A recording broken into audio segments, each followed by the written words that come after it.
আসলে পারিবারিক সমস্যার কারণে মেয়েদের মনে করেন ফ্যামিলির চাপে বিয়ে শাদী এখনো হয় নাই আমার। বাবা যদি বেঁচে থাকতো তাহলে মনে করেন টাকা পয়সার জন্য বিয়ে শাদী হয়ে যেত, আর এখন বাবা নাই বলে টাকা পয়সার ক্ষেত্রে বিয়ে শাদী হচ্ছে না। আমার কোনো পছন্দ নাই যে মনে করেন আমার ফ্যামিলি। আসসালামু আলাইকুম দর্শক, আপনাদের প্রীতি ও শুভেচ্ছা জানিয়ে শুরু করছে আমাদের আজকের প্রতিবেদন। তো দর্শক, দেখতেই পাচ্ছেন আমাদের সামনে এক আপু দাঁড়িয়ে আছে, আমরা তার গল্পটা শুনবো, জানবো আপু কেন আমাদের ইউটিউবের মাঝে আসলেন, তিনি কি বলতে চান। আপু আসসালামু আলাইকুম, ওয়ালাইকুম আসসালাম। কেমন আছেন? এই ইনশাল্লাহ আল্লাহ ভালো রাখছে কোনো রকম। আচ্ছা, নাম কি আপনার? জি, আমার নাম কাজল। কাজল, মাশাআল্লাহ, দেখতে তো খুব সুন্দর। কাজল আবার বিয়ে শাদী করছেন তো মনে হয় নাকি? বিয়ে শাদী বলতে কি সংসারের দায়িত্ব ঘাড়ে পড়ার কারণে করিনি। মানে এখনো বিয়ে শাদী করেন নাই? আচ্ছা আচ্ছা, খুবই কষ্টের কথা, বিয়ের বয়স তো অনেক আগে হয়ে গেছে, ঠিক না? তো বিয়ে শাদী কেন করতেছেন না? বিয়ে শাদী করতেছি না, যে আমার বুড়া মা আছে আর আমার আপু মারা গেছে, তার একটা মেয়ে আছে, দেখার জন্য বিয়ে শাদী করিনি।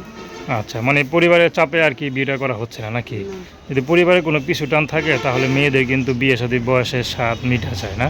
ওইটাই তো। যদি বড় ভাই আছে, জি, আমার আপন বলতে কেউ নেই। যদি বড় ভাই থাকো তাহলে তো কষ্ট হতো না, ঠিক না? হুম। বাবা আছে? না, বাবা নাই, মারা গেছে। ও, তো সংসার কে চালায়? সংসার আমি ছিলাম। আচ্ছা আচ্ছা, এই জন্য মানে একটু সমস্যা হইতেছে নাকি? আচ্ছা, তো কি করেন আপনি? আমি ওই যে মনে করো টেলারি কাজ, ওই যে যেখানে মনে করো কাজকর্ম করো 4 জন 5 জন, ওখানে যে কাজ করে।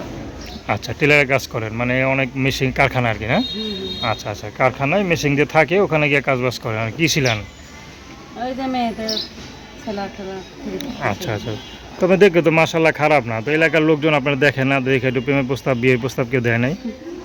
দেয়, কিন্তু ওই যে বললাম যে সংসারের দায়িত্ব ঘাড়ে, সেই কারণে বিয়ে শাদী বসে নেই। আচ্ছা, আপনি ইচ্ছা করে বসেন না, না আপনারা বসায় না, কোনটা?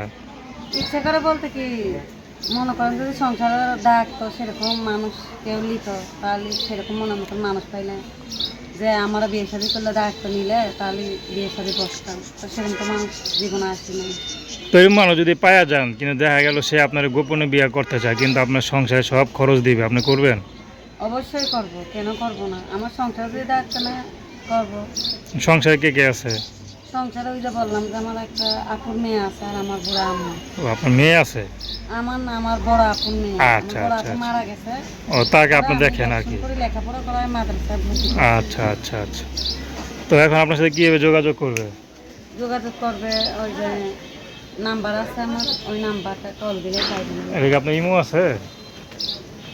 জি, অনেক আগে ছিল, এখন নাই?